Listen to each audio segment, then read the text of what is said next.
એ હવા હો ચૂડેલું જે રાહડે રમતી એને આમ નજર કરીને કાનિયા જોગીને ઓરતો આવ્યો ગયેમાં એ આ તો ચૂડેલું મોતના મોઢામાં લાવી પણ ત્યાં કંડિયામાંથી મેલડી બોલી કાનિયા ચૂડેલું તારી સુધી પોગે ને ઈ પેલા એક હાથે કંડિયો પકડ હેઠે બેહી ઢીસણ વાળીને એક મુઠ્ઠી ધૂળની ભરી લે અને જય મેલડી કરીને ચૂડેલું ની સામે આમ ધૂળનો ઘા કર તારા હાથમાંથી ધૂળ છૂટે અને ધરતી ઉપર ધૂળ પડે અને જો હવા હો ચૂડેલું ને ધરતીમાં ધરબી નો દોસ્તરી ધરબી નો દોસ્તરી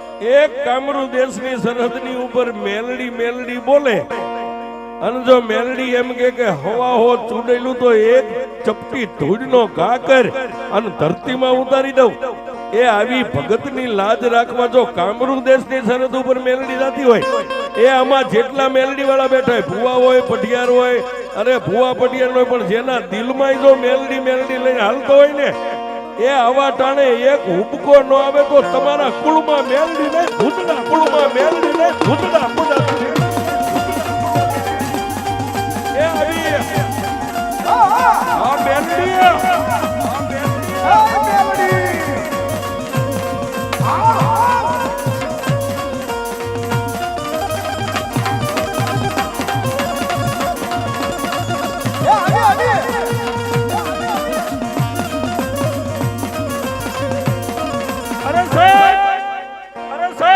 એ જેના વડવાએ અઢીટનું મંડાણ માંડીને કે જો ધરતી ઉપર મેલડીને વિહામો આપ્યો હોય જેના વડવાની લટે મેલડી રમતી હોય જેના વડવાએ મેલડીને તાવા ચમાડે જેના વડવાએ મેલડીને અમર પિયાલા પીધા હોય આવા ટાણે કોની મેલડી નો આવે એ કાં તો એનો વડવો ક્યાંક મેલડીને અડાણે મેકીને વિયો ગયો હોય અને કાં તો તમારી મેલડીને કોઈ વાદીડા કંડિયામાં નાખી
પણ કાનિયા જોગી એક હાથે કંડિયો પકડ્યો ઢીસણ ભર થઈને એક મુઠ્ઠી ધૂળ લઈને જય મેલડી કરીને ખા કર્યો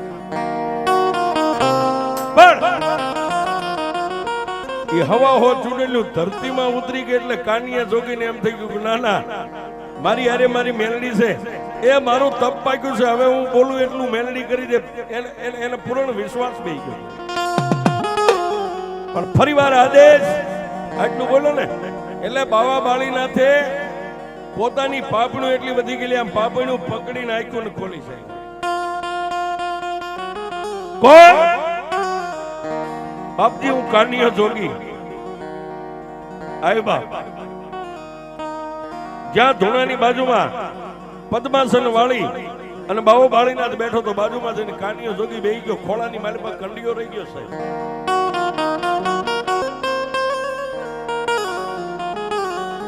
પણ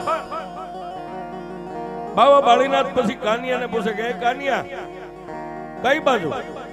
બાપજી કામરૂ દેશમાં જાઉં છું. ઓહ કાનિયા, કામરૂ દેશની માલમાં જવું હોય તો એની એક શરત છે. એની શરતમાં કોઈ પાર ઉતરી જાય તો જવાય, નહીં તો જવાય નહીં. બાપજી બોલો ને. કાનિયા લે ખાલી તુમડી અને જો બાજુમાં વાવ રહી ને, આ વાવની માલમાં પગથિયા ઉતરીને એક તુમડી પાણી ભરીને કોઈ મને આપે એને હું જવા દઉં છું, નહીં તો અહીંથી જવાય નહીં. એટલે કાનિયા જોગીએ માથે આવું કેસરી વસ્ત્ર બાંધ્યું હતું, માથેથી છોડી અને હેઠે મેગીને એની માથે કંડિયો મેગી અને જયમાં મેલડી કરી અને બાબા બાળીનાથના હાથમાંથી ખાલી તુમડી લઈ અને વાવીના પગથિયે ગયો સાહેબ. એક પગથિયું, બે પગથિયા, ત્રણ પગથિયા, 15, 20 અને 21 પગથિયા ઉતર્યા ને સાહેબ. થોડુંક પાણી નજીક રહ્યું. કાનિયા જોગી આમ નજર કરી. વાયુની માલમાં જાત જાતના ગેબી અવાજ આવે, પણ તુમાં મેલડી, તુમાં મેલડી, તુમાં મેલડી. અને સાહેબ અત્યારે હું તમને કહી દઉં, ભલે આ કળિયુગ રહ્યો, કદાચ ગમે એવા ગામનું શમશાન હોય, ગમે એવડું કબ્રસ્તાન હોય, પણ મેલડી મેલડી મેલડી મેલડી મેલડી કરતા આ છેડેથી ઓલા છેડા સુધી વ્યા જાઓ, પછી હું દુનિયામાં નથી પાડતો કે ભૂત પલિત કે ડેન ડાકણ, એનો પણસાયો જો તમારી માથે પાડે તો દુનિયામાં મારી હિન્દુની મેલ, મારી હિન્દુની મેલ.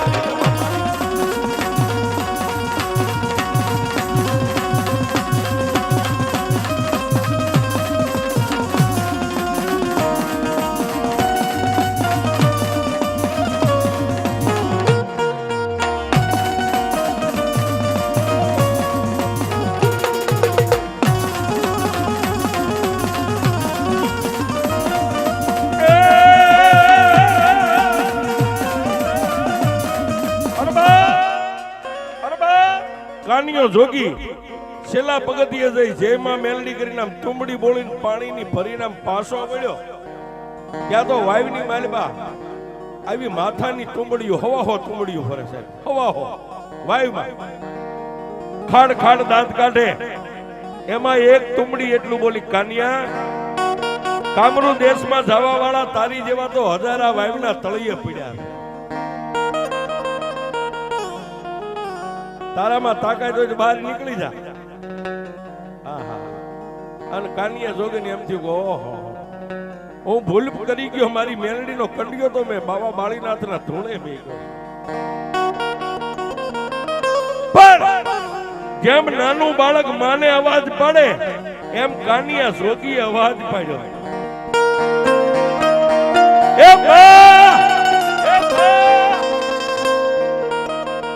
અને એનો કાનિયાનો અવાજ વાવીની માલપાથી કંડિયા સુધી પહોંચ્યો ને, ત્યાં મેલડીએ હામો ગેબી અવાજ કર્યો, કાના, હા, એ તારા હાથમાં પાણીની ભરેલી તુંબડી રહી ને, એ ડાબા હાથમાં પકડીને જમણા હાથમાં પાણીની અંદળી લે અને જય મેલડી કરીને વાયુમાં પાણી ઉડાડ. હવા હોજે માથાની તુંબડીયું ફરે ને, તારા હાથમાંથી પાણી ઉડે અને જો હવા હો તુંબડીયું ને તારી તુંબડીમાં નો પૂરી દઉં, તારી જાગતી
દાંત વાળી